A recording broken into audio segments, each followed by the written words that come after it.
jóvenes. Vamos a comenzar. A ver, Se le escucha abajo, profesor. allá, ahora mejor, aquí mejor. ¿Mejoró, jóvenes? A ver. Mm, mira aquí.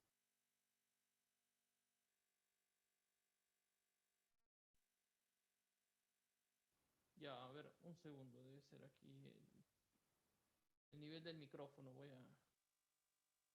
a ver si puedo mejorarlo. ¿Ahora se escucha mejor, jóvenes? ¿O todavía está muy bajo? Sí, profe, se escucha. Ahora sí se escucha. Listo. Perfecto, gracias. Ah, se escucha bajo todavía. Sí. Ya, a ver, vamos a aumentar. Profe, no se le escucha, muy bajo. Ya, a ver, un segundo, un segundo. A ver, ahora, ¿qué tal? A ver, eh, no quiero subir de frente el nivel del micrófono al máximo. A ver, ustedes me están... Igual se escucha un poco bajo, profe. Igual está bajo. Ya. A ver.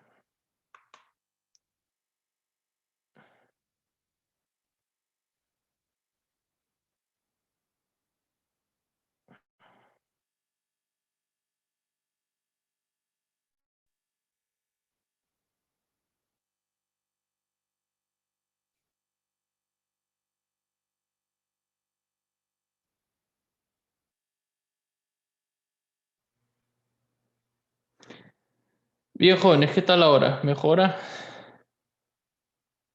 ¿O está Ahora bajo? sí, ¿Ahora sí? Profe, se sí escucha se lo escucha. perfecto. Ahora sí, Ahora sí se profe. escucha bien, ya. Sí. Perfecto. Me avisan pues si en algún momento no se escucha bien, ¿ya? Bien, entonces vamos a comenzar la clase de hoy. Bien. Bien, hoy día vamos a hablar de la ley de Faraday. La ley de Faraday, jóvenes, tal vez es uno de los resultados más interesantes que haya en esta parte del electromagnetismo. Algunos experimentos que desarrolló este señor Faraday mostraron que básicamente lo que él hacía era lo siguiente. Él, él colocaba, a ver, no está grabando, gracias. Espera un segundo, vamos a grabar.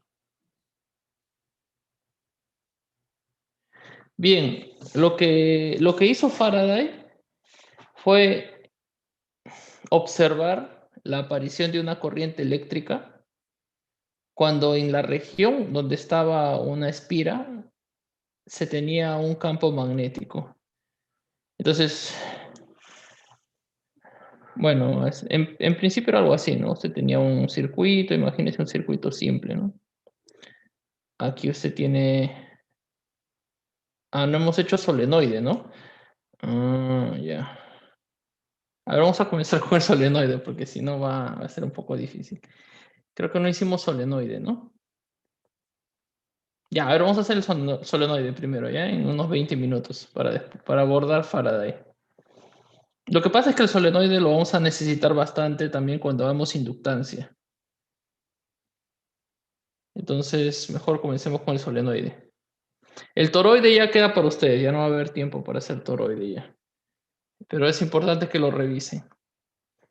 Bien, entonces veamos un ejemplo primero de esto todavía es la ley de Ampere, ¿ya? Pero el solenoide sí necesito el resultado del solenoide para... Vamos a necesitarlo cuando hagamos inductancia, entonces es mejor hacerlo ahora. Muy bien, entonces antes de Faraday, intentemos ver el siguiente problema. A ver.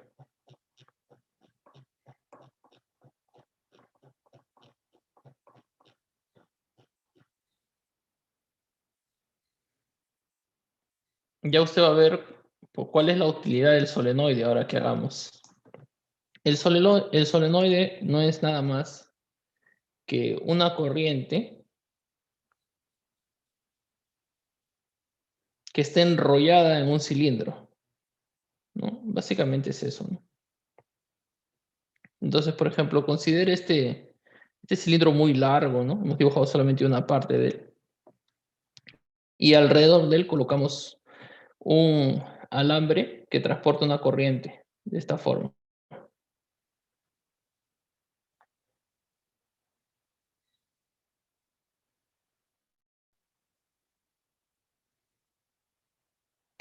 Algo así. Pero usted considere que estas líneas o estas vueltas del alambre están muy juntas. Están tan juntas que prácticamente cada una de estas vueltas es paralela a la otra, ¿no? Es horizontal. ¿Ya? Algo así. Entonces, si usted considera que aquí está el eje Z,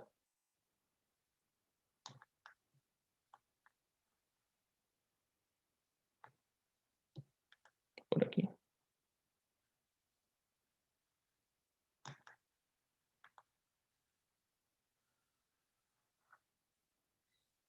Ujú. Y está su eje Z. Entonces, lo que caracteriza a este solenoide no es la cantidad total de vueltas, porque es muy largo, son muchas vueltas. Lo que caracteriza es el número de vueltas por unidad de longitud. Entonces usted va a ver siempre cuando se hable de solenoide una letra N. Y esto de aquí, como le digo, es el número de vueltas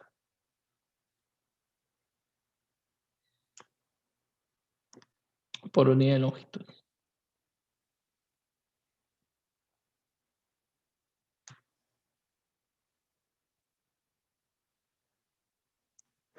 Bien. Listo. Entonces queremos calcular cuál es el campo magnético producido por este solenoide. Vamos a suponer que la corriente tiene esta dirección. Va en este sentido. Bien, entonces, para aplicar la ley de Ampère, aquí se puede aplicar porque se observa que este es un cuerpo que tiene determinada simetría. Y para aplicar la ley de Ampère, nos guiamos de esa simetría. La primera parte es determinar cuál es la dirección del campo. Y después en la segunda parte ya podemos aplicar la ley de Ampère sobre algún loop que contenga la dirección del campo que hemos encontrado para calcular su magnitud.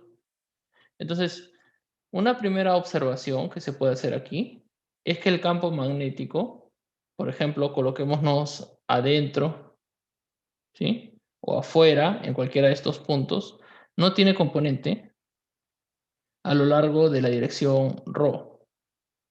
Si utilizamos coordenadas cilíndricas, recuerde que ρ es dirigiéndose hacia afuera del eje Z, ¿no? Bien, entonces lo primero que se puede observar es que esto es cero. ¿Por qué digo que esto es cero? Porque imagínense, vamos a suponer, por ejemplo, que no es cero, que es positiva. ¿A qué me refiero que es positiva? Que si lo vemos desde arriba, con una vista desde arriba, observamos que el campo en un determinado punto, por ejemplo aquí, es hacia afuera, ¿sí?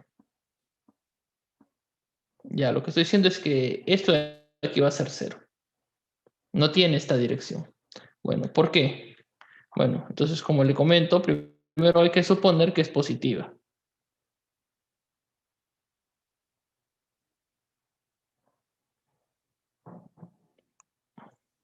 Voy a desarrollar un argumento que va a mostrar que es cero. Entonces, si suponemos que es positiva, significa que si nosotros cambiamos la dirección de la corriente, esta componente va a ser negativa. Es decir, el campo en lugar de ir para allá va a ser hacia el centro, ¿no? Solamente cambiando la corriente. Esto de aquí es una consecuencia directa de la ley de Biot-Savart. Si usted cambia la dirección de la corriente, el campo magnético gana un signo menos nada más. Entonces, suponemos que es positiva. Entonces digo luego, si cambiamos la dirección de la corriente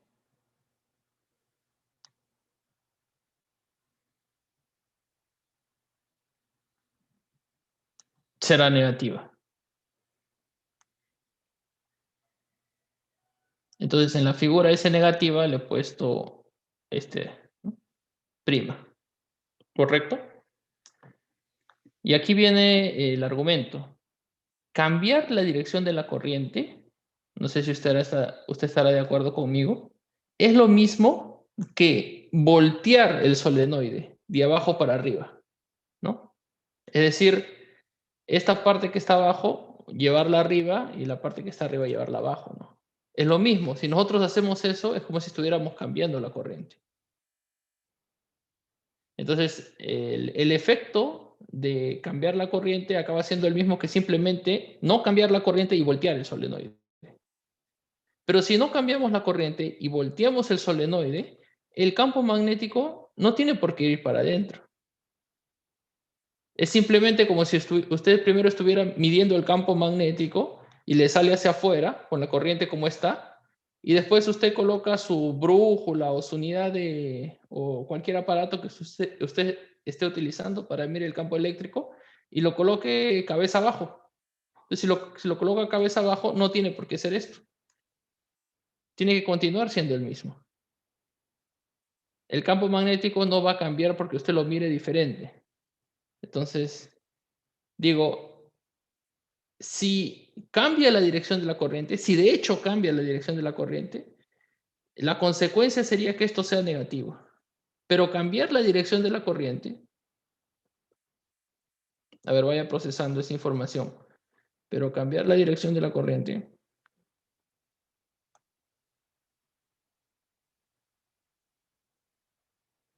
es lo mismo que ver el solenoide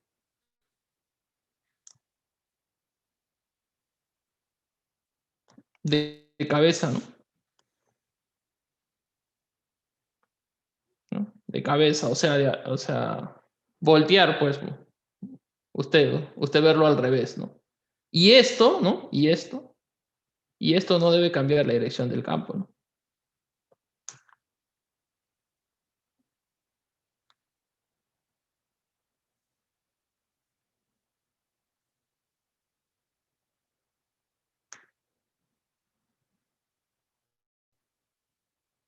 ¿Sí? Entonces, la única solución para reconciliar estos dos argumentos es que no es positivo, ¿no? No tiene es decir, es cero, pues, ¿no? Es que es cero, ¿no? Entonces, esta de aquí es más o menos la prueba de lo que estoy diciendo yo. Entonces, no tiene por qué ser positivo, tiene que ser cero. ¿Ya? Bien. Este de aquí creo que lo voy a borrar.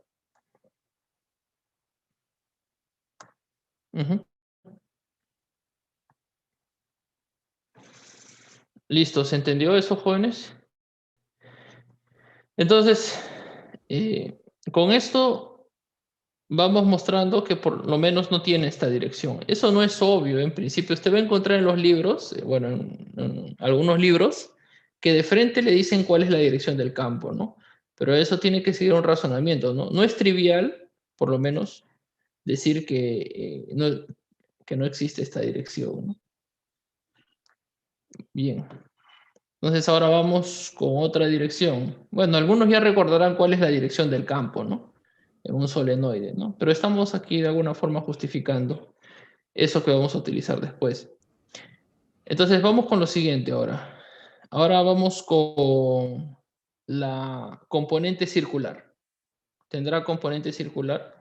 Bueno, para ello voy a dibujar una pequeña circunferencia por aquí. Entonces, quiero calcular cuál es la componente circular, es decir, esta de aquí. Eso de aquí es Bφ.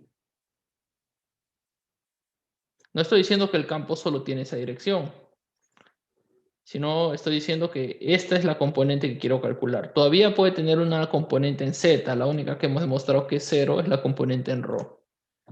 Entonces, para calcular la componente circular, lo que sí por simetría del problema es que esta componente circular en magnitud es la misma sobre toda esta circunferencia. La magnitud debe ser la misma por la simetría. Entonces yo digo, bueno, ahora vamos a calcularlo, ¿no? Ahora calculamos la componente en phi. Bien, en este pequeño loop, ¿no? O en esta pequeña circunferencia, o camino, también si gusta, le podemos llamar camino C1, ¿no? Entonces hicimos la integral del campo por el diferencial de L sobre este camino C1 es igual a mu sub 0 por la corriente encerrada, por este camino. Pero la corriente encerrada por este camino, ¿cuánto es, jóvenes? Para esta distancia ρ es 0, ¿no? No hay ninguna corriente encerrada en esta parte. Entonces esto de aquí es 0. Bueno, si usted desarrolla esta primera parte, la integral, usted va a tener solamente b, phi, y la longitud, que sería 2pi ρ. Bueno, esto sería 0. Entonces la única condición para que eso pasa es que el campo, su componente circular sea 0. Pues. Bien, entonces ya tenemos las dos componentes que son 0. Entonces, la conclusión a la que llegamos es que el campo magnético va a ser igual a una componente solamente a lo largo del eje Z. Este último argumento que estoy utilizando aquí también sirve para puntos afuera del solenoide. Entonces, puntos fuera del solenoide, este loop C1 sería un poco más grande y la corriente que pasa es casi 0. ¿Ya? Claro, usted dirá, no, pero hay una pequeña corriente aquí que está atravesando. Ya, eso de aquí, como le digo, son muchas vueltas. Son tantas vueltas que estas de aquí son prácticamente paralelas. Entonces, esa corriente es despreciable en un solenoide real, ¿no?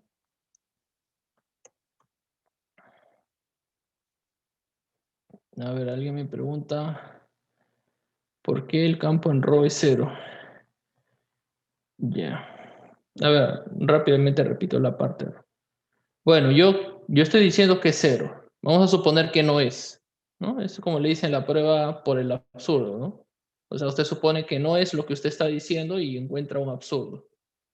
Bien, entonces la prueba es más o menos así, ¿no? Utiliza ese método del absurdo. Entonces, bueno, vamos a suponer que no es 0, vamos a suponer que es positivo, eso es lo que estoy diciendo ahora. ¿Ya? Entonces, si es positivo es este, que está aquí. ¿Sí? Entonces, esto aquí sería este, el que se ve en la figura, pues.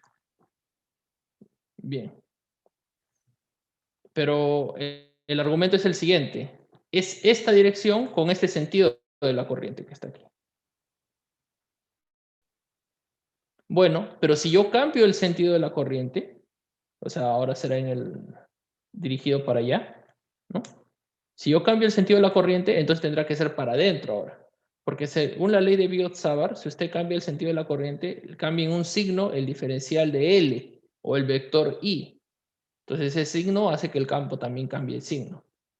Entonces, si usted cambia la dirección de la corriente, usted espera que el campo sea hacia adentro, ya no hacia afuera. Es decir, la componente sea negativa. ¿Sí? Ahí está. ¿Correcto? Pero no hay necesidad de cambiar el signo. Usted simplemente puede ver el solenoide de cabeza, lo puede voltear. La parte de abajo la lleva para arriba y la de arriba para abajo. Si usted hace eso, es como si estuviera cambiando el sentido de la corriente. La corriente va a ir para allá. Entonces usted está diciendo, en otras palabras, que si usted voltea el solenoide, el campo va a cambiar de dirección. Y eso no tiene sentido, pues. El campo es uno solo, independiente de cómo usted lo esté observando. Si usted coloca un solenoide en el laboratorio y usted lo mira de frente, tiene una medida, pero si usted lo mira volteando su cabeza para abajo, no quiere decir que el campo cambie de dirección, el campo es el mismo. El campo usted puede ver cuál es su dirección soltando ahí alguna partícula cargada y viendo cuál es la fuerza es una sola. Entonces no tiene sentido decir que el campo es positivo, ¿no? Entonces, suponiendo esto, hemos llegado a un absurdo, pues, ¿no? Que el campo tiene una dirección diferente dependiendo de cómo se le ve. Y no es así, pues, ¿no? El campo tiene la misma dirección dependiendo de cómo se le ve. ¿Ok? Entonces esto de aquí debe ser 0, ¿no? Ojo que no estoy hablando de sistema de referencia aquí en este... Estoy hablando de lo siguiente, ¿no? Si usted tiene una pelota aquí y la patea por aquí, la pelota ¿hacia dónde se va? Se va hacia allá. Se va a esta dirección.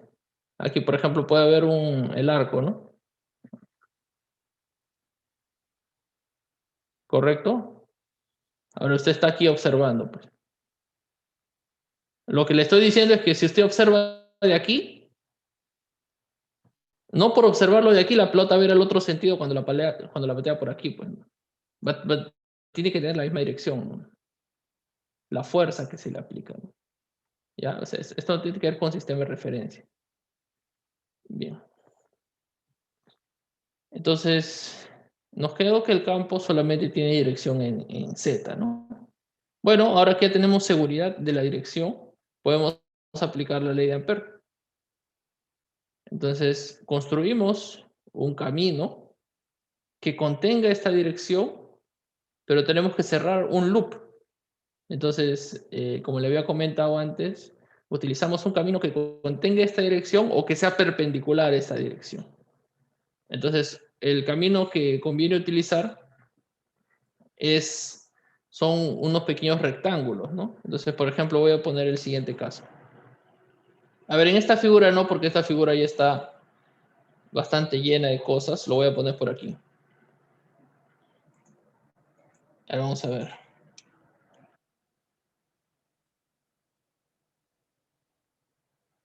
Voy a repetir aquí un poco la figura. Entonces aquí están las líneas de corriente. ¿Sí? Algo así. Bien, la corriente la habíamos supuesto para allá. Y ahora utilizamos aquí un loop, ¿no? Tenemos que utilizar un loop para utilizar la ley de Ampère. Bien, primero voy a calcular el campo magnético afuera. Entonces voy a colocar por aquí mi loop. Observe, ¿no? Estoy utilizando un cuadrado, un rectángulo realmente hacia afuera. ¿Sí? Bien. Entonces, ¿cuál será el campo, la integral de camino del campo magnético sobre esta dirección? Aquí tenemos el eje Z de nuevo. Y ahora ya sé que el campo solamente tiene dirección a lo largo de estas partes, ¿no? De aquí, ¿no? Las que son verticales, porque solo tiene componente en Z. Entonces, sobre este loop, voy a calcular cuál es la integral del campo por el diferencial de L. ¿Correcto? Bien. Entonces hacemos lo siguiente. Vamos a tomar en esta dirección. Es la dirección del camino. A este le llamo C2. Entonces esto será sobre C2. Y esto debe ser igual por la ley de Ampère a mu sub 0 por la corriente encerrada. Por C2. ¿Correcto? Bien, ya usted está viendo aquí que la corriente encerrada por C2 es 0, ¿no? Que la corriente no pasa por aquí. Entonces esta parte de aquí también es 0. No quiere decir que el campo sea 0, porque el campo no tiene por qué ser igual sobre todas las partes de este loop o de este camino cerrado. Entonces, sobre esta parte de aquí, esta parte le puedo decir que está a una distancia A del centro. Y la otra está a una distancia B, está más lejos, ¿no? Por eso el LIGO no tiene por qué ser el mismo. Bien, entonces sobre esta parte de aquí será la intensidad del campo la intensidad del campo. Bueno, en este punto, yo puedo decir que el campo es B Z K, pero ese BZ es para ρ igual a A, ¿no? ¿Sí? Y en este punto aquí, puedo decir que el campo es BZ. Claro, sería menos, ¿no? Habría que determinar quién es BZ.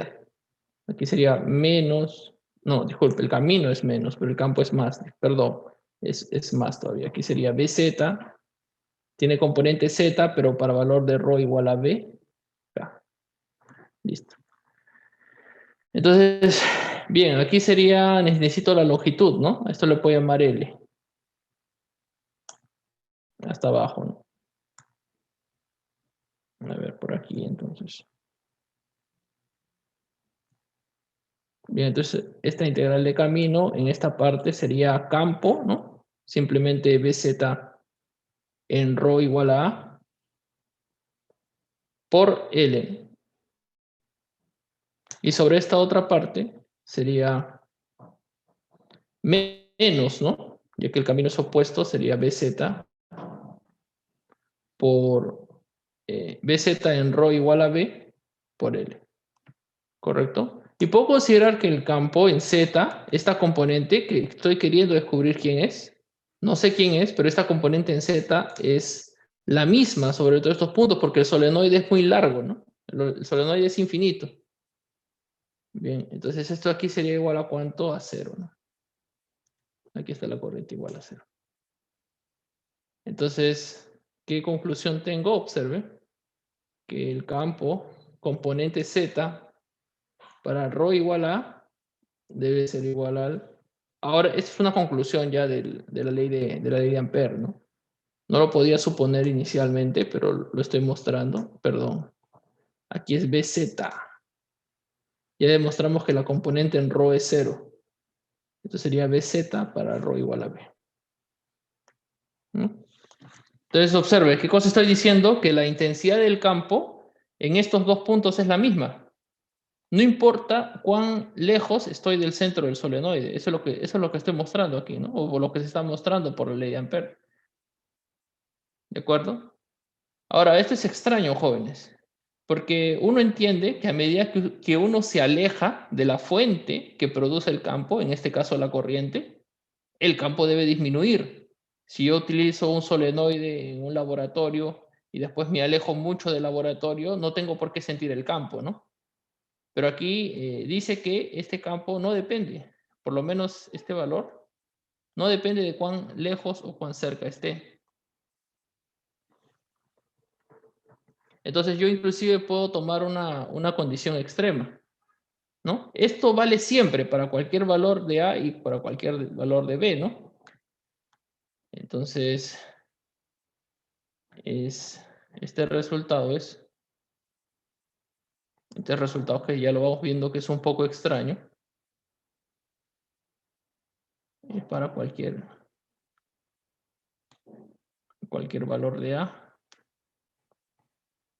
y B. Entonces yo voy a tomar algo exagerado, pues. Entonces, ¿qué tal si hago B y ir al infinito, ¿no? En especial, ¿qué pasa si la distancia B la hago infinita? Bueno, si la distancia B la hago infinita, con toda razón, el campo, la componente Z para ρ igual a B, ¿no? La intensidad del campo en esa distancia, cuando B es infinito, tiene que ser 0. Pues, ¿no? Estoy demasiado lejos de las fuentes de campo, que son las corrientes. Bien, entonces como esto vale para cualquier valor de A y B, y para este valor ya encontré que la componente es 0, ojo, no estoy diciendo que A sea en el infinito, A puede continuar estando muy cerca, ¿no? Entonces, también la componente Z para ρ igual a será 0. Pues. Y esto es para cualquier valor de A, ¿no? No necesariamente para A infinito, ¿no? Bueno, entonces conclusión. La componente en Z para cualquier ρ debe ser 0. Pues. Entonces todo eso viene de la ley de Ampère, ¿no? Ojo, eso vale solo afuera. Estoy diciendo que el campo magnético afuera del solenoide es 0. Por eso es que el solenoide es un caso que se utiliza bastante. Él permite construir una región del espacio donde el campo magnético afuera de esa región es 0. O sea, usted consigue limitar el campo a una sola región del espacio. ¿Y cómo será dentro? ¿Cuánto valdrá el campo magnético adentro? Bueno, para eso necesito tomar un loop que una parte esté adentro.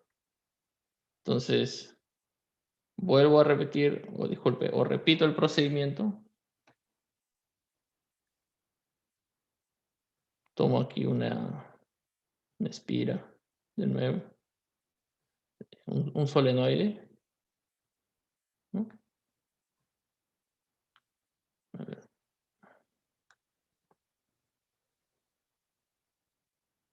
Aquí está. Y ahora lo que voy a hacer es tomar la misma espira rectangular, pero colocarla una parte adentro. Aquí está, esta aquí.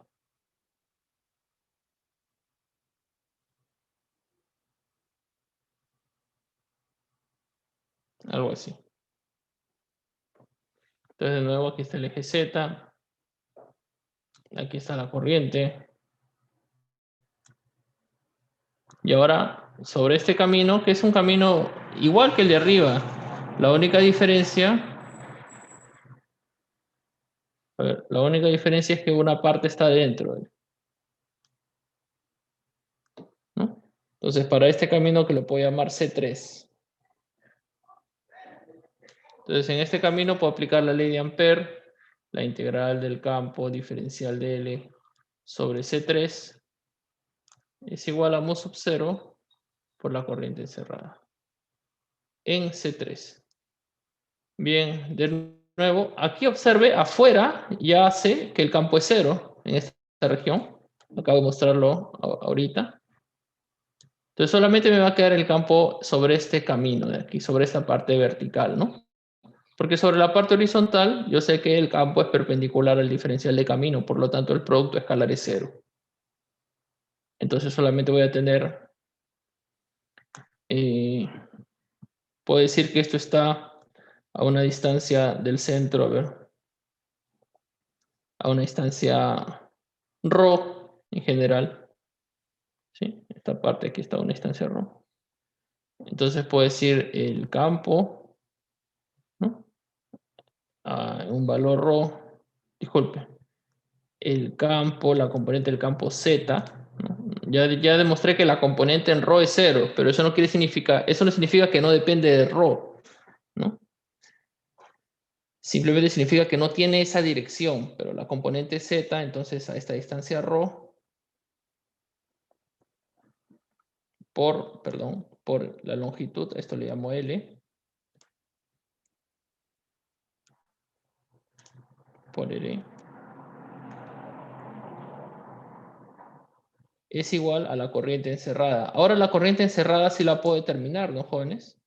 ¿Cuál es la corriente encerrada? Bueno, sería I multiplicado por el número de veces que pasa las vueltas del solenoide dentro de este loop. Entonces sería mu sub 0 y por el número de vueltas contenidas aquí. ¿Cuántas vueltas están contenidas ahí? Bueno, sería n, es el número de vueltas por unidad de longitud. En la longitud de vueltas será n por L. Bien. Aquí se va el L. Y le queda que el campo magnético Z a la distancia ρ, el campo magnético Z. No sé qué pasa, jóvenes. Pienso en Z, pero escribo ρ. El campo magnético en Z a la distancia ρ del eje sería mu sub 0 I por N. Observe que esto no depende de ρ. Este resultado de aquí. Es solamente una constante, mu sub 0 I por N. Es decir, el campo magnético es el mismo. en cualquier Rho, ¿no? Entonces, el campo magnético es uniforme dentro de la espira.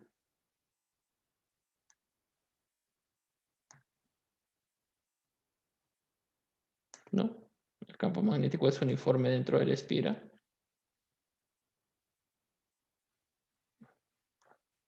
Solenoide, perdón. El campo magnético es uniforme dentro del solenoide y su valor, ¿cuánto es? Bueno, vectorialmente sería mu sub 0 IN K. Listo. Ya, este sería el campo magnético. Entonces, por eso es que es tan útil el solenoide, ¿no? Con un solenoide usted consigue crear un campo magnético uniforme en alguna región del espacio. Observe, es uniforme, ¿no? Tiene una dirección, que es la dirección del eje del solenoide, y afuera el campo magnético es 0. ¿Ya? A ver, dudas.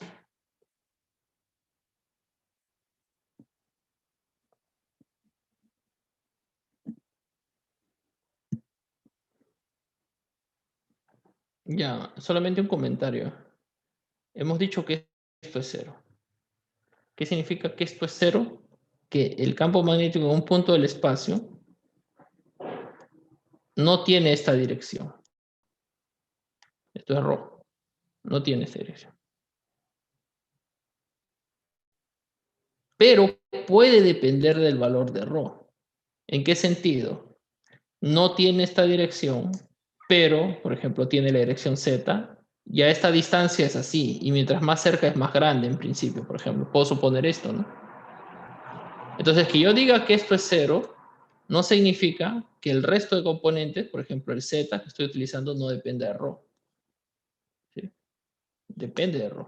Bueno, se muestra al final que no depende de ρ, ¿no? Pero en principio tendríamos que asumir que sí depende de él, ¿no?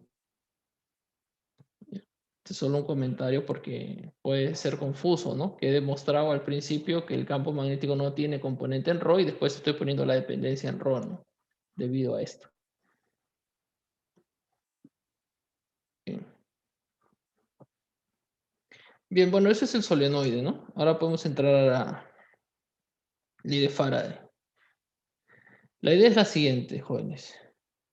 Este señor Michael Faraday, si no me equivoco, ese es su nombre, Michael.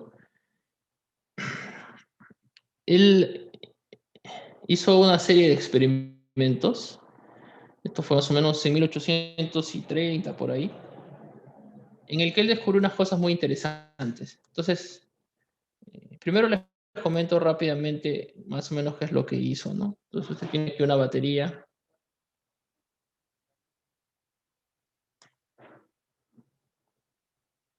Y aquí en esta región, bueno, por aquí usted puede tener una resistencia, en fin.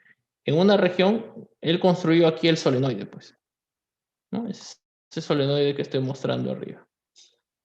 Entonces aquí, bueno, pues por la ley de Ohm hay una corriente, ¿no? La corriente pasa por este sistema, que es un solenoide. Y lo más interesante fue lo siguiente. Otro circuito. Entonces, por ejemplo, trajo un circuito. A ver, no sé si mi dibujo va a ayudar. Este circuito es tal que pasaba dentro aquí del circuito anterior, ¿no? Aquí está. Es solo una espira nada más, no hay nada más. Es solo una espira. ¿Y qué hacía? Bueno, si usted mide aquí la corriente en la espira, bueno, no hay ninguna fuente. Entonces, en principio, usted medía aquí y no observaba nada, ¿no? Ponía su voltímetro aquí, multímetro, en función amperímetro, medía y, bueno, no medía nada. Pero él notó algo interesante. Notó que justo en el momento en que el otro circuito se cerraba la llave o se abría, en ese instante aquí aparecía una corriente. En este otro circuito, ¿no? Bueno, y la idea sería explicar por qué. Solamente en ese instante. Después que ya se cerraba, entonces de nuevo aquí la corriente era 0. Pero un pequeño instante, en el instante en que se cierra esta llave, o en el instante en que se abre la llave del otro circuito, aquí apareció una corriente, ¿no? Entonces, una de las cosas más interesantes aquí del curso, en mi opinión, y eso tiene que ver justamente con las conclusiones a las que él llegó. Entonces, eso de ahí va a ser llamada la ley de Faraday.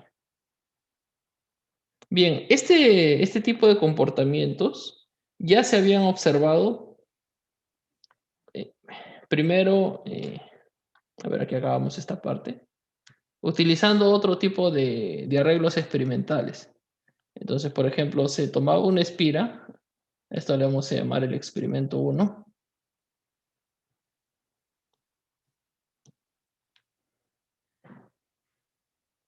Experimento 1.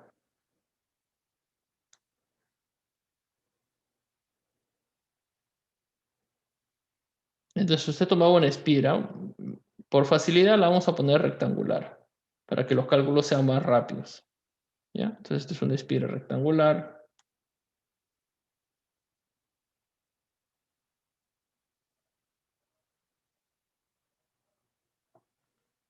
Y se colocaba en una región donde hay un campo magnético. Entonces, por ejemplo, podemos suponer que por aquí,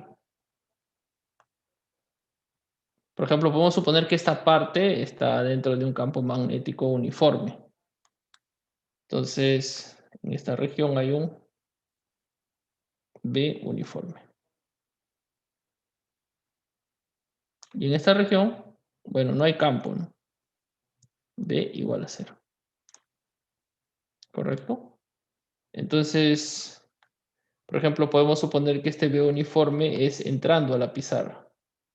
Usted sabe que estos X, creo que se los comenté la clase pasada, significa que el campo está ingresando, ¿no?, por la pantalla. Bueno, y aquí no hay campo. Hasta ahí, todo tranquilo, usted puede hacer ese arreglo experimental. Pero lo que observaron fue que si usted colocaba un foco aquí, ¿sí?, es una lámpara.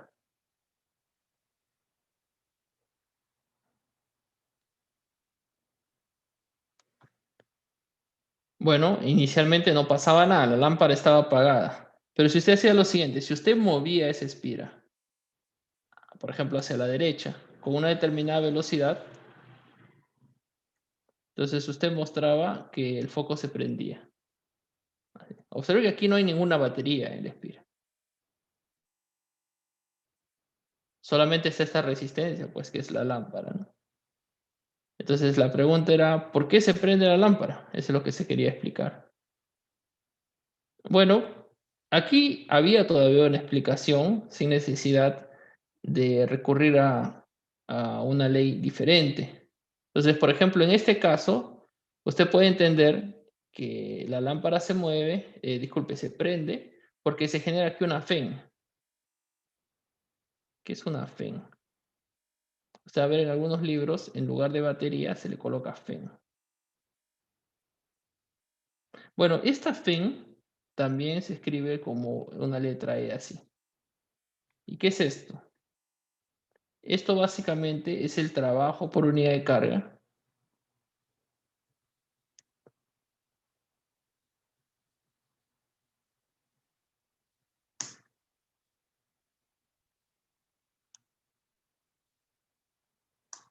para realizar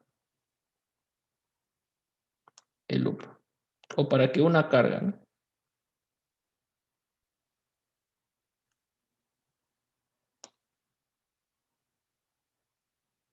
¿Mm?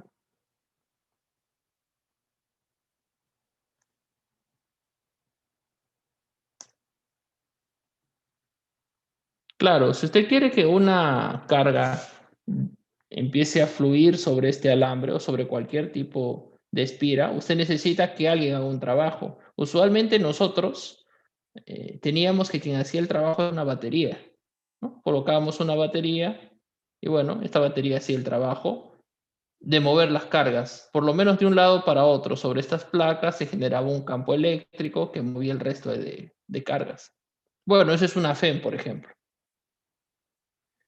es la fuerza por unidad de carga que está por detrás de realizar el trabajo para que las cargas se empiecen a mover. Entonces la pregunta es, ¿aquí quién es la FEM? Porque la FEM no es una batería, no hay ninguna batería aquí. Pero debe haber algún responsable para que ocurra esto. Y justamente aquí es fácil de ver quién es el responsable. Como le digo, en este experimento todavía no se necesitaba formular ninguna ley. Porque se entendía lo siguiente. Aquí hay cargas en reposo inicialmente, por ejemplo, cargas libres sobre todo el alambre. No hay corriente, pero hay cargas libres, porque es un conductor. Yo muevo esta espira con una determinada velocidad, entonces todas las cargas se mueven con una determinada velocidad. Y algunas de esas cargas, que están, por ejemplo, en esta región de aquí, adquieren la velocidad de la espira. Es decir, se mueven, por ejemplo, con esta velocidad. Entonces yo tengo carga moviéndose en un campo magnético, entonces hay una fuerza magnética. Entonces todavía entendía que era el responsable de generar esta FEM que producía la corriente, ¿no? Entonces eso se podía calcular. Entonces, por ejemplo, primero hago el comentario aquí que, a ver, esto le voy a dar nombre, ¿ya? A, B, C y D. Correcto. Uh-huh.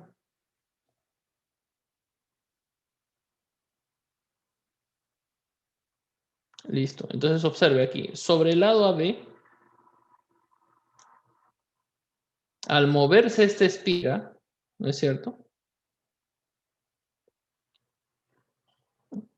Al moverse esta espira, los portadores de carga,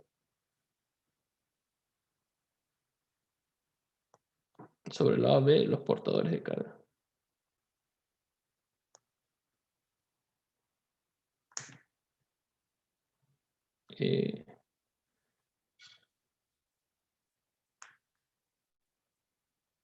Voy a poner, sienten aquí, una fuerza magnética. ¿Cuánto vale esa fuerza magnética, jóvenes? Bueno, yo sé, ¿no? Es el producto.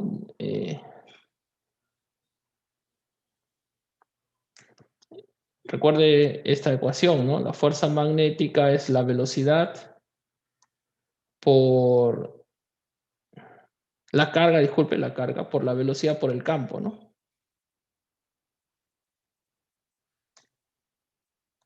Observe la dirección de la velocidad y la dirección del campo. Es decir, esta fuerza es hacia dónde? Es hacia arriba si los portadores de carga son positivos, ¿no? Entonces, como estos dos son perpendiculares, solamente me voy a quedar con la magnitud. Entonces, la fuerza magnética en magnitud sería igual a la carga, la velocidad y el campo. Entonces, repito, estos portadores de carga positivos sienten una fuerza magnética hacia arriba. Sobre este lado AB. Ahora, es esta fuerza magnética que va a hacer que los portadores empiecen a moverse y generen la corriente. Sobre estos otros lados, bueno, sobre estos otros lados no, porque no va a haber corriente en esta dirección, ya que el cable es horizontal. Entonces solamente interesa sobre este lado de aquí, ¿no?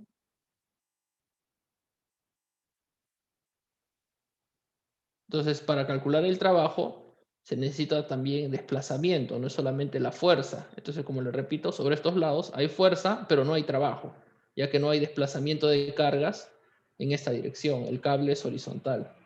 Bien, entonces ahora puedo calcular quién es la FEM. Entonces digo, la FEM es igual a el trabajo, aquí está, por unidad de carga para completar toda la espira. O sea, sería la integral de la fuerza magnética, que es esta, ¿no es cierto? Por un diferencial de longitud. Primero le voy a poner fuerza magnética.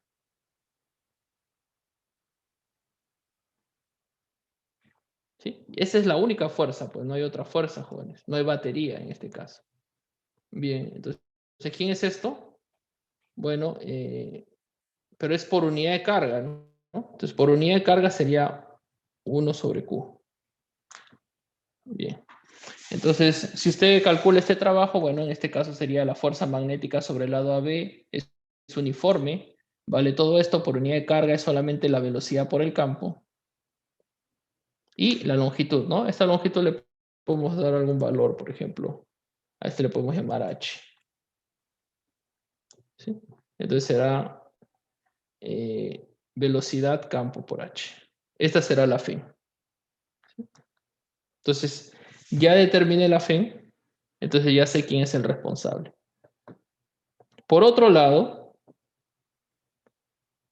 en este mismo problema puedo calcular cuál es el flujo del campo magnético.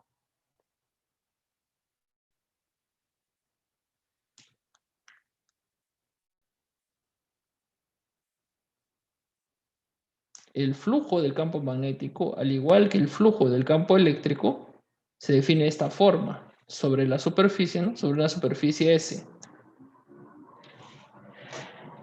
Este S es la superficie de la espira. ¿Por qué estoy calculando este flujo? Ya lo voy a ver en un segundo. Superficie de la espira. A ver. ¿Cuál es el flujo del campo magnético sobre la superficie de la espira, jóvenes? Bueno, el campo magnético es uniforme y en esta región el campo magnético es cero. Entonces solamente será el flujo sobre esta región, que como el campo es uniforme será campo por área, ¿no? Entonces, ¿cuánto vale esto? Vale el campo por el área. El área de esta región de la espira. Bueno, esa región de la espira, ¿cuánto vale? Ya tenemos que esto es H. Faltaría esto. Bueno, a esa de aquí le puedo llamar X. ¿Ya? Entonces el área sería H por X. Entonces de repente ya algunos están viendo por qué estoy calculando el flujo. Observe, entre estas dos relaciones. Se parecen mucho, excepto que aquí hay velocidad y aquí hay X. Pero entre la velocidad y el X hay una relación. Observe que el X es el tamaño de la espira a lo largo de la dirección de la velocidad que va quedando dentro del campo. Entonces, ¿a qué será igual la velocidad? Bueno, será la derivada del X, ¿no? Pero este X va disminuyendo, entonces, digo aquí, pero, a ver, observe. Bueno, mejor de frente lo pongo aquí. A ver, vamos a derivar el flujo para que aparezca la derivada de X, pues. ¿Qué pasa si yo derivo esto? Bueno, el campo es uniforme, el H también, y aquí me quería la derivada de X en el tiempo. ¿Es cierto? Entonces, observe, esto es BH, y aquí como le comentaba, ¿quién es esto? Esto es menos la velocidad. Es menos, repito, porque en el tiempo X disminuye, ¿no? Para esta dirección de la velocidad. Bien. Y esto pues justamente es menos la FEN. Menos la FEN. ¿Ya? Entonces aquí sería 1, por ejemplo, aquí 2. Y digo, de 1 y 2 sale esto, ¿no? Esto sería de 1 y 2. Entonces observe lo que hemos encontrado.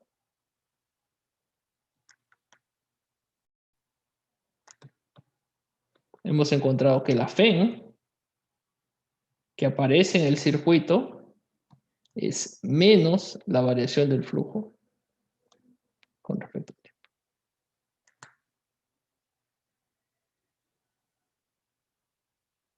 ¿Sí?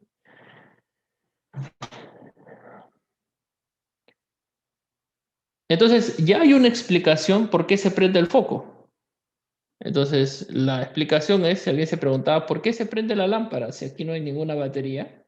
Bueno, la explicación es la siguiente. Debido al movimiento de la espira, los portadores de carga adquieren una velocidad y la fuerza magnética realiza un trabajo. Esta fuerza magnética es la responsable por generar la FEN que prende a la lámpara. Pues. La FEN es como si fuera pues, la batería, ¿no? Es el responsable por el movimiento de las cargas. Entonces, al haber una FEN, pues al haber una fuerza que está moviendo aquí a las cargas, entonces se genera pues una corriente, ¿no? Esta es una resistencia, ley de Ohm, y por eso se prende la lámpara. ¿Quién es esa FEN? ¿Cuánto vale? Bueno, aquí hemos descubierto que esa FEN es igual a la variación del flujo del campo magnético en el tiempo. Hasta ahí, bueno, no había nada nuevo. Hasta ahí simplemente hemos utilizado lo que ya conocemos. Entonces, hasta ahí no hay necesidad de llamar ninguna nueva ley física. Esto ya se conocía inclusive, antes que Faraday haga sus experimentos. Entonces, pero aquí viene lo interesante, ¿no? A ver, experimento. Faraday hizo otro experimento, que más o menos será lo siguiente. Justamente lo que le comentaba arriba, ¿no? Inspirándose en ese circuito, que fue el primero que les comenté, ese del interruptor, inspirándose en ese, Faraday hizo más o menos lo siguiente. Tomó la espira rectangular, de nuevo la colocó en una región donde había sobre un lado un campo magnético uniforme.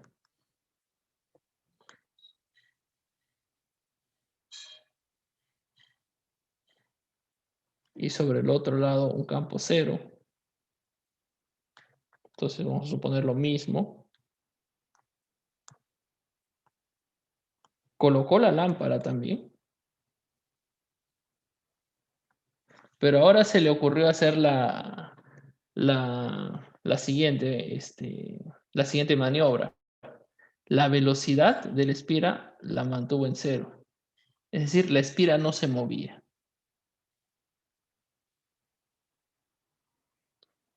¿Pero qué hizo?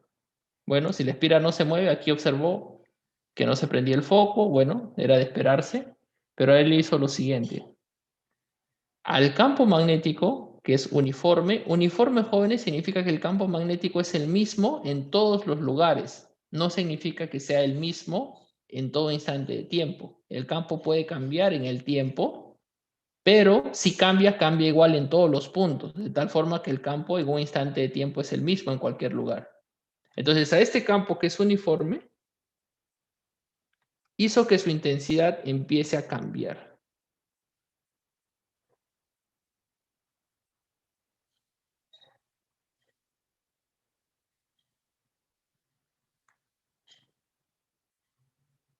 Entonces, ¿cómo se hace eso? Bueno, fácil pues. En lo que les comenté, el primer circuito, con el switch.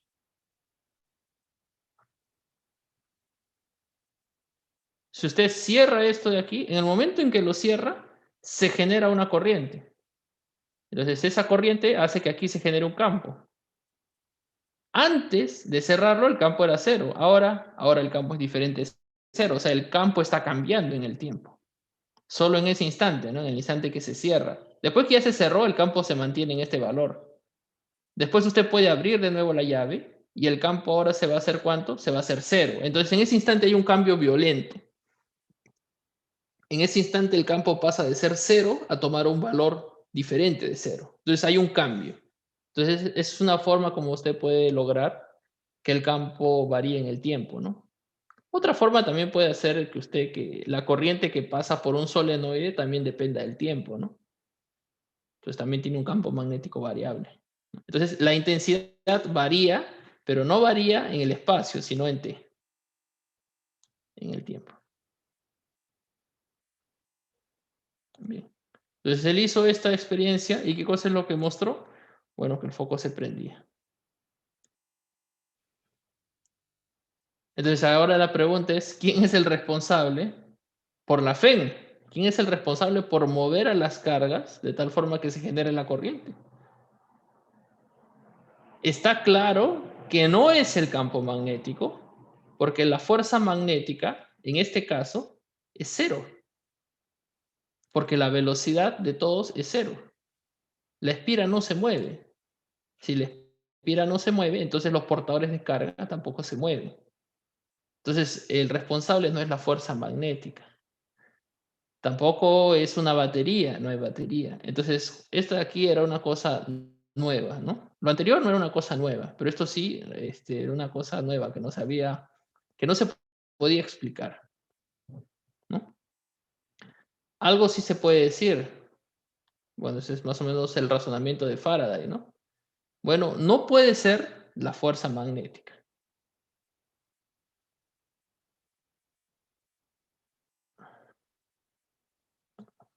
Esto es a la pregunta, ¿quién es responsable, ¿no? Por la fe. Entonces, la respuesta primera es que no es el campo magnético. No es una fuerza magnética.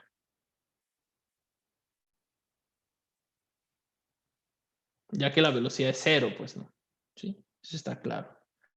Bueno, si no es una fuerza magnética y tampoco hay ninguna batería, entonces lo que Faraday dijo es, debe ser pues una fuerza eléctrica, ¿no?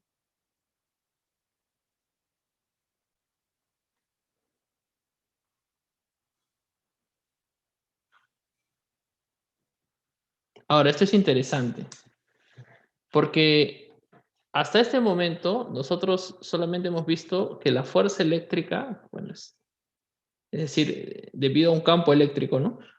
Una fuerza eléctrica es producida por un campo eléctrico, pero este campo tiene como fuente a una carga en reposo. En este caso, no hay cargas en reposo. Claro, usted dirá, pero ¿y qué pasó con los portadores de carga aquí? Bueno, aquí están los portadores de carga libres, negativos, por ejemplo, si son electrones, pero también está el núcleo positivo. No sé si usted recuerda que hemos dicho que la densidad de carga eléctrica es cero. Y si no es cero, va a cero rápidamente. Eso lo mostramos con la ley de continuidad. Entonces, debe ser una fuerza eléctrica debido a un campo magnético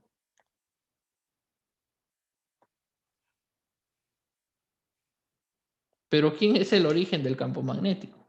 No son cargas en el espacio aquí que producen ese campo magnético. Entonces, es realmente esta era una explicación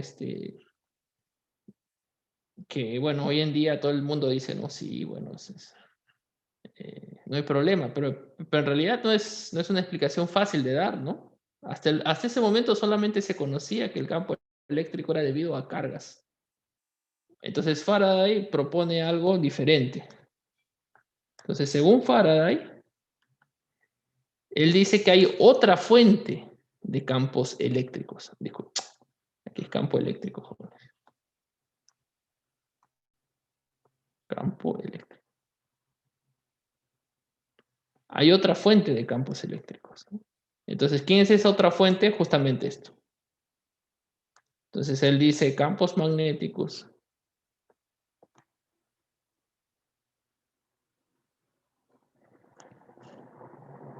variantes, ¿no? Que cambian, ¿no? Entonces, él dice inducen un campo eléctrico.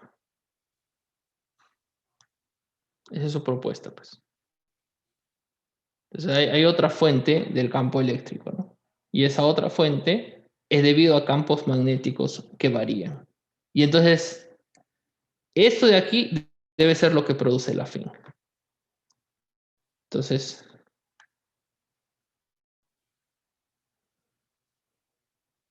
como esta FEN es producida por fuerza eléctrica, por un campo eléctrico, entonces recuerde que este es el trabajo por unidad de carga, ¿no? Aquí arriba ese trabajo por unidad de carga era 1 sobre Q por la fuerza magnética, ¿no? Bueno, entonces si ahora es debido a un campo eléctrico, entonces esto será 1 sobre Q por la integral de la fuerza eléctrica. Pero la fuerza eléctrica es carga por campo. O sea, esto simplemente sería campo por diferencial de L. Y este sería el origen de la FEN. en este caso. Ahora, para que no quede aquí, para que haya una forma de demostrar si su suposición estaba correcta o no, él dijo, esto también debe ser lo mismo que en el experimento anterior, en el experimento 1. Debe ser condicente con el experimento 1. Es decir, esto debe ser menos, esto ya es una propuesta, la variación del flujo del campo magnético en el tiempo.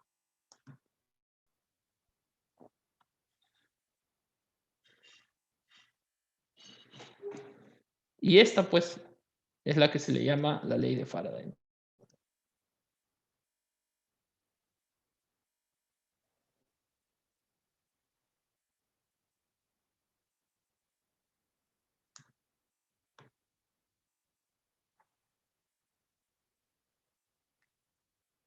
Observe que esto va más allá de la explicación dada en el experimento 1, donde sí se podría explicar la FEN con un origen de una fuerza magnética sobre partículas que se están moviendo. En este caso no hay movimiento de los portadores de carga.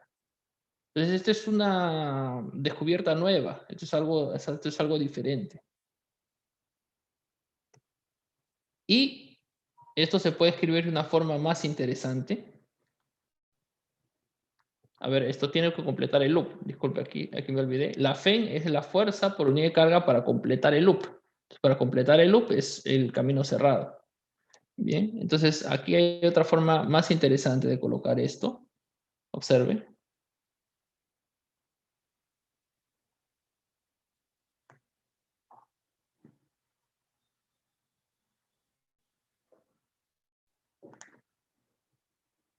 Vamos a hacer lo siguiente.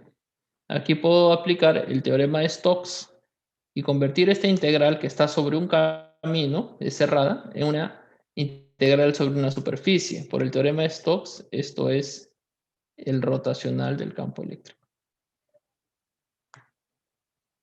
Por un diferencial de ese. ¿No? Aquí he aplicado entonces Stokes, ¿no? El teorema de Stokes. Bien. Y aquí, observe, tengo el flujo. Aquí es igual el flujo del campo magnético. Bueno, es la integral del campo magnético diferencial de área, ¿no? Esta es definición de flujo. Entonces, esto de aquí lo voy a escribir de la siguiente forma. Voy a pasar la derivada hacia adentro. Entonces voy a tener menos la integral. Entonces se convierte en una derivada parcial. Entonces la regla de Leibniz, ¿no? De Leibniz, de cálculo. Bien. Y observe entonces qué cosa es lo que tengo aquí. De estas dos expresiones. Entonces, debe ser que el rotacional del campo eléctrico es igual a menos la variación del campo magnético en función del tiempo. Bueno, esta es la ley de Ampère. Como aparece en las ecuaciones de Maxwell.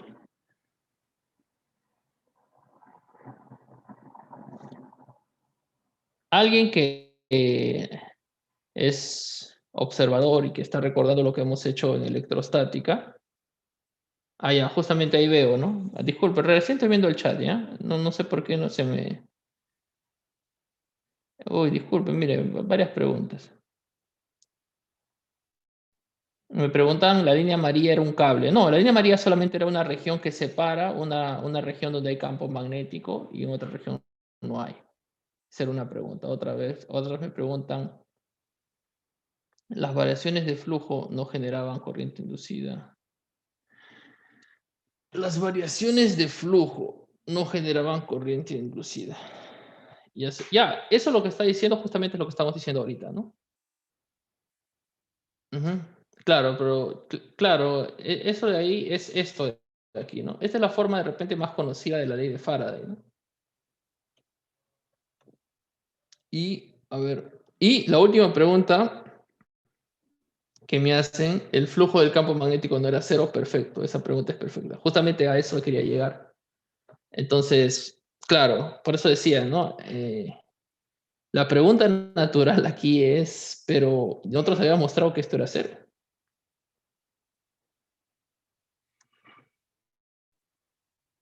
Y ahora parece que no es 0. Es más, esto tiene implicancias mucho más pesadas. No sé si va a haber tiempo, no va a haber tiempo de comentarlo con cuidado. Ya. Entonces, aquí hago la observación. En electrostática,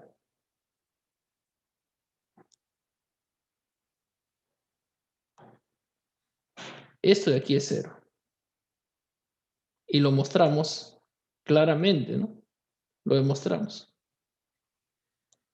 Que esto sea 0, realmente su origen, por lo menos de la forma como lo habíamos mostrado, era del hecho de que el campo eléctrico es una fuerza conservativa.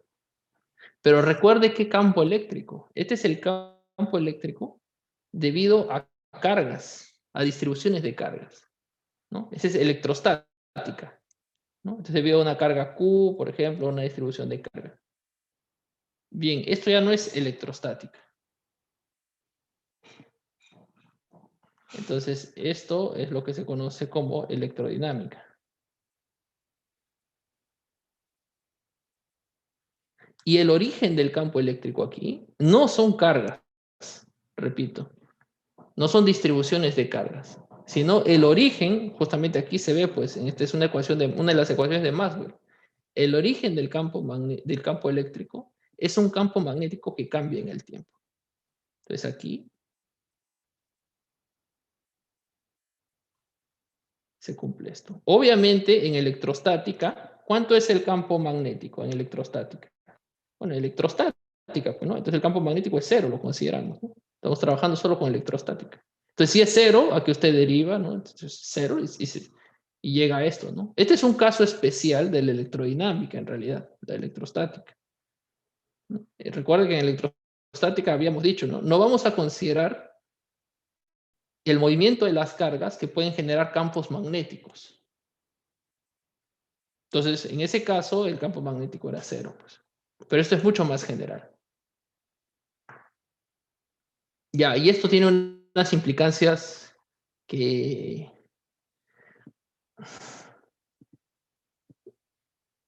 Tiene implicancias que realmente,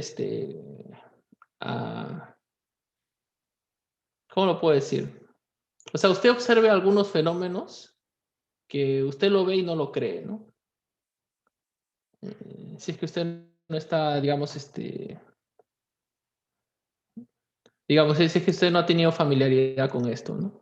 ¿A qué me estoy refiriendo? Bueno, usted va a observar cosas tan extrañas como las siguientes, ¿no? Va a observar circuitos, ¿no? Aquí hay dos resistencias R1 y R2.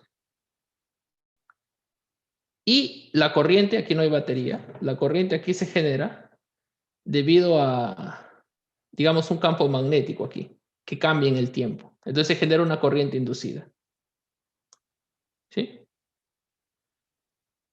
¿Quién es esta corriente? Bueno, yo estoy hablando de corriente inducida, ¿no? Ya me estoy salteando. Usted genera una FEN en realidad, ¿no es cierto? Usted genera un campo eléctrico utilizando esta ecuación de Maxwell. Usted cambia el campo magnético, usted genera un campo eléctrico, ¿sí? Ese campo eléctrico genera una corriente debido a la ley de Ohm. Entonces usted en realidad está teniendo una corriente aquí, va a fluir una corriente. Y usted hace algunas experiencias aquí. Si hay tiempo, la próxima clase le voy a mostrar. Hace unas cosas muy locas, ¿no? Entonces, en este circuito que hay una corriente I, observe este circuito, dos resistencias y una corriente I. Usted mide la diferencia potencial en estos dos puntos con un voltímetro. Y usted mide la diferencia potencial entre estos dos puntos con otro voltímetro. Observe que estos puntos pareciera que, o sea, son los mismos, ¿no? Y usted encuentra lo siguiente. Que no son iguales. No solo no son iguales, sino que tienen diferentes polaridades. Es decir, uno de ellos sale, por ejemplo, menos 0,1 voltios y el otro sale 10 voltios. O 1 voltio. O sea, no solamente no son los mismos, la diferencia de potencial, sino que no siquiera tiene la misma polaridad. ¿Esto debido a qué? La razón es debido a que esto, como le comentaba aquí, había salido de una, si usted repasa, no sé en qué clase lo hicimos, la cuarta, la quinta clase, dijimos que es conservativo. La fuerza, ¿no? La fuerza eléctrica es conservativa, ¿no? La fuerza eléctrica o del campo eléctrico es conservativa. Claro, tenía que ser conservativa, por eso esta integral de camino, ¿no es cierto? Del campo eléctrico diferencial de L, no dependía del camino, decíamos, ¿no? Ya, en este caso, esto de aquí no es conservativo. Pues. Si fuera conservativo, esto sería 0, ¿no?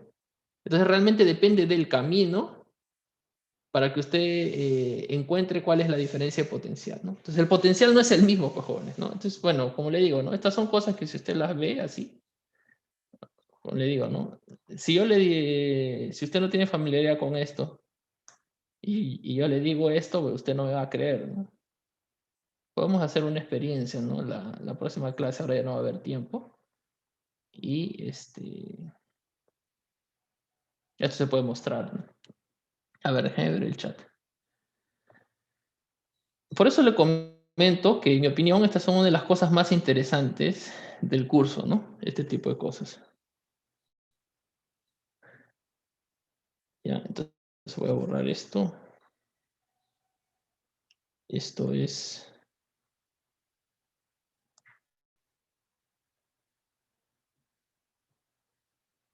Entonces, en esta región, disculpe, para estos casos, la fuerza eléctrica no es conservativa.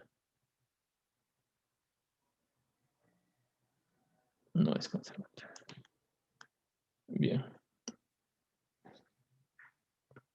Justamente, esto ha sido, pues, la causa de lo que yo alguna vez les comenté, probablemente es la más grande polémica que ha habido, pues, en el mundo moderno de las redes sociales debido a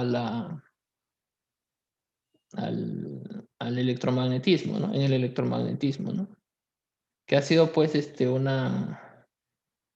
una disputa intensa de dos grandes youtubers, ¿no? Los más grandes probablemente del área, ¿no?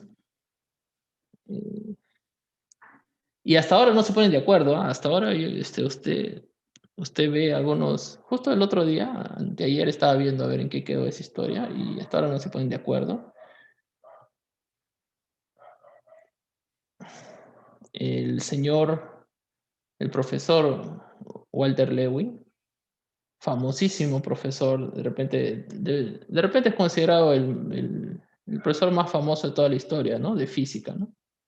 Sus clases están disponibles en YouTube. Walter Lewin, profesor del MIT. Y no recuerdo el nombre del otro, bueno, no es profesor, ¿no? Es ingeniero, ¿no? Bueno, más es youtuber, ¿no? De Electroboom, ¿no? Con más de 4 millones de suscritos, ¿no? En YouTube, ¿no? ¿Ya? Entonces, justamente esta interpretación de la electrodinámica es lo que causa confusión, ¿no? Porque si usted recuerda, a ver, le comento otra cosa que tiene que ver esto. Si usted recuerda la ley de Kirchhoff, usted recordará. Nosotros le llamamos regla, inclusive, ¿no? Regla de Kirchhoff. Había una regla. Ahora ya me olvidé cómo se escribe. Creo que es con dos. Bueno, creo que es así, no sé, usted me corrige el nombre de Kirchhoff. Si usted recuerda, había una de ellas que usted ha aprendido desde sus tiempos de colegio y academia, que dice que si usted tiene un circuito cerrado, una espira, por ejemplo, con diferentes dispositivos, ¿no? Etcétera, usted la suma de las diferencias de potencial son 0, ¿no? Entonces usted calcula la diferencia potencial sobre todo el camino, ¿no? Y esto da 0. Bueno, la razón por la que esto daba 0, si es que usted busca sus apuntes cuando lo hicimos en clase, era justamente a que esto era 0.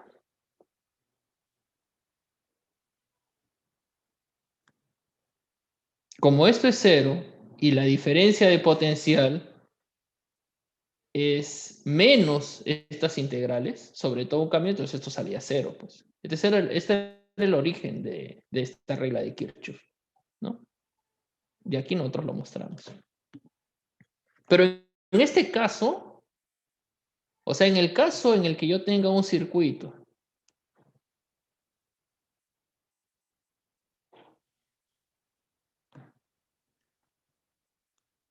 y la fuente de la FEN, lo que genera la FEN, lo que genera la corriente, sea un campo magnético que varíe en el tiempo, por ejemplo, aquí está un campo magnético que varía en el tiempo,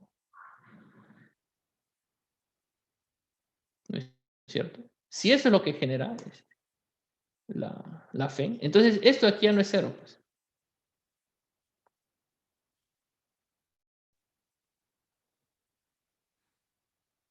Y aquí está, ¿no? Lo habíamos comentado. No puede ser 0, porque si fuera 0, este rotor sería 0.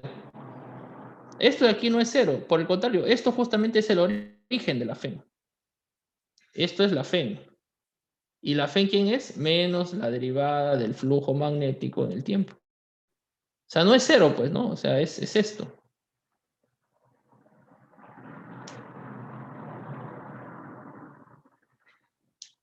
Entonces, si esto no es 0, entonces no tiene por qué cumplirse que la suma de las diferencias de potencial sean 0.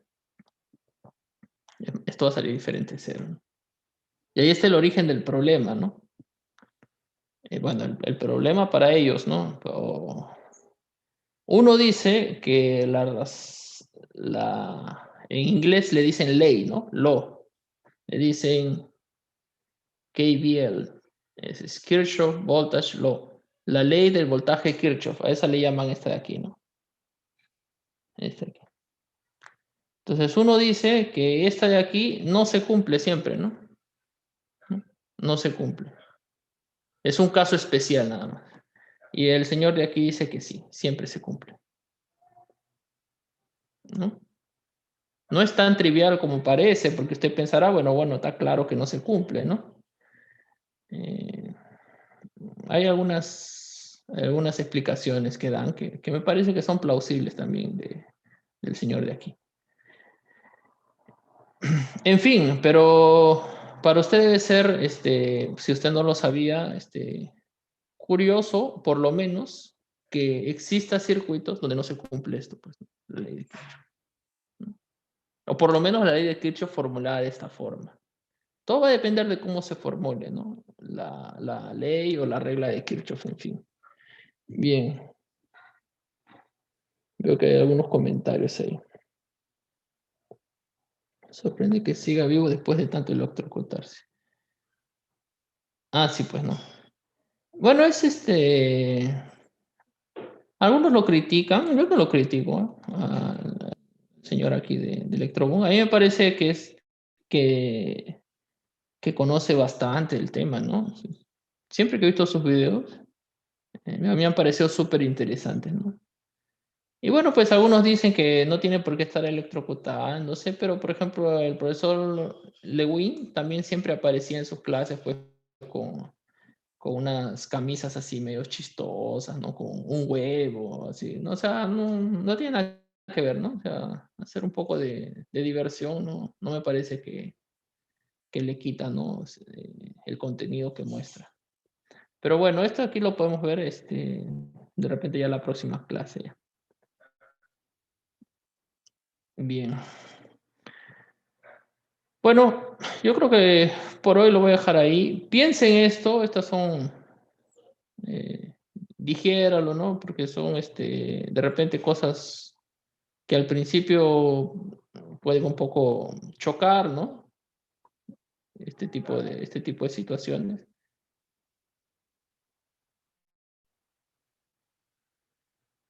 Claro, sobre todo si es que usted ve el ejemplo, ¿no? Si usted ve un ejemplo aquí, como le digo, esto es muy loco, ¿no? O sea, si usted realmente observa esto, usted coloca un voltímetro aquí, esto para mí inicialmente no tenía nada, no tenía ningún sentido, ¿no? Usted coloca un voltímetro aquí y coloca un voltímetro aquí. Bueno, pues son los mismos puntos, ¿no? Esto es igual que esto.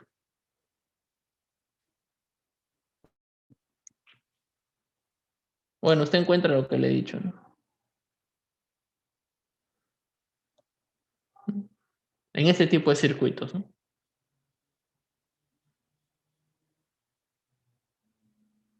En fin. Bien. Bien, entonces yo lo voy a dejar por ahí el día de hoy.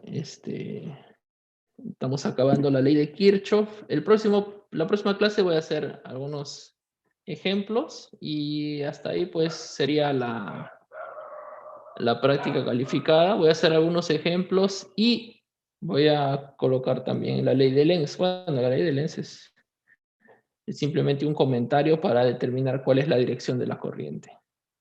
¿Ya? Bien, entonces no sé si hay dudas. Bueno, si no hay dudas, entonces hasta ahí lo voy a dejar.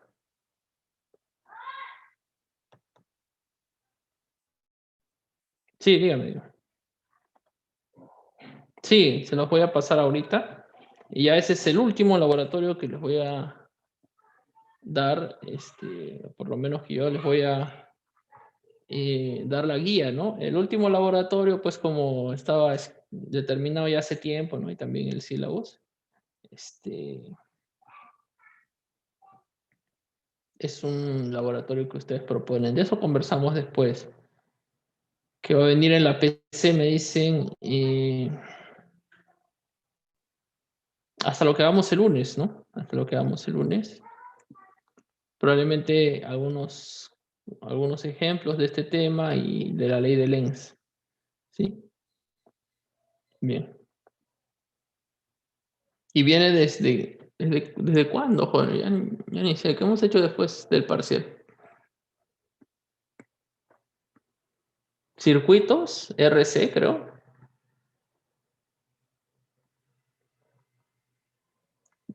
Bueno, debería haber que revisar, ¿no? Creo que desde circuitos RC, ¿no? Desde circuitos RC. Bien. Entonces, el laboratorio, a ver.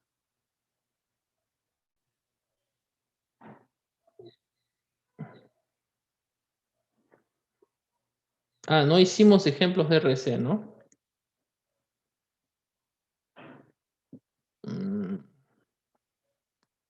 Ya voy a intentar subir un par de videos al YouTube entonces. Por lo menos. O el lunes podemos hacer un ejemplo de circuito CRC. El lunes podemos hacer un seminario, ¿no? La ley de Lenz, jóvenes, es solamente una línea, ¿no? No hay nada que hacer con la ley de Lenz realmente. ¿Ya? Entonces no va a demorar, ¿no? Entonces el lunes solamente voy a hacer problemas, ¿no? De esto, de repente hago uno de circuitos CRC. Ya.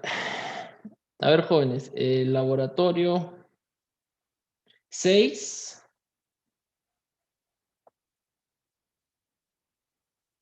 Lo tengo por aquí.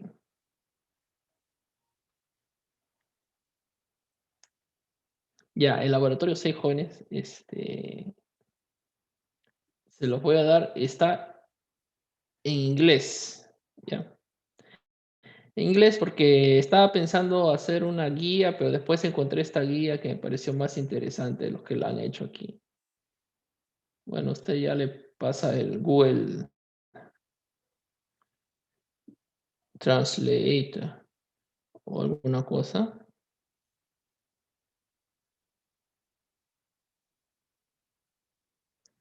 Este laboratorio de aquí, se los voy a pasar ya, pero le voy a dar tiempo para que lo entregue. A ver, la próxima clase.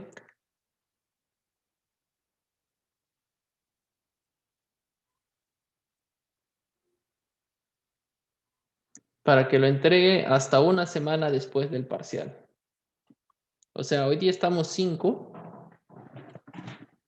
¿Por qué hasta una semana después del parcial? Porque este laboratorio tiene impedancia también. Impedancia vamos a hacer el próximo viernes. El próximo viernes tenemos PC, y como tenemos PC en el horario de la mañana del viernes, vamos a tener aquí a clase en la noche. No sé si usted recuerda como hacíamos antes, para no perder las horas. Entonces haré esa clase y en esa clase voy a hacer impedancia. Pero la siguiente semana... Ah, no, disculpe, estoy confundiendo. No, es... A ver, espere, ya me estoy confundiendo ya. Disculpe. Hoy día estamos 5. La PC es el 12, ¿correcto? Ya, el 19. 2 semanas nada más. ¿Ya? 2 semanas. Porque impedancia vamos a hacer el 12. ¿Ya? Entonces ya a partir del 12 va a tener 2 semanas, ¿no? Entonces ya va a ser hasta el día 19, ¿ya? La entrega de este laboratorio. Ahora sí, correcto. Perdón. No, ¿qué quiere? No sé por qué dije parcial. Ya, ahora sí.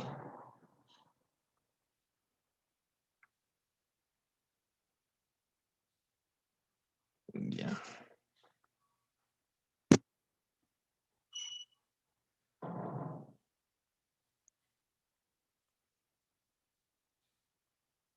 Ya, este es el laboratorio. Ahí lo coloqué en el chat, ¿ya? Como le digo, pues está en inglés, no es de mi autoría. Bueno, tampoco ahí dice quién lo ha hecho, ¿no? Porque, bueno, me olvidé ponerlo. Ya después se los coloco. Les comento quién... La referencia se los voy dando, ¿ya? Pero va a tener 2 semanas para entregarlo. Entonces sería hasta el día 19, ¿ya?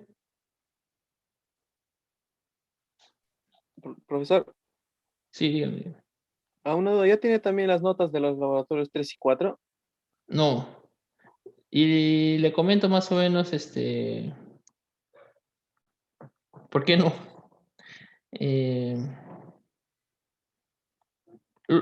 Lo que pasa es que para que yo las publique en ORCE, necesito las notas de la otra sección.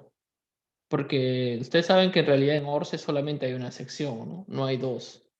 No hay N1 y no hay N2. Solamente hay una, ¿no? Que es N, ¿no? Entonces, a la hora de colocar notas, no puedo colocar solo las de ustedes, ¿no? Ya tengo que tener todas, ¿no? Entonces,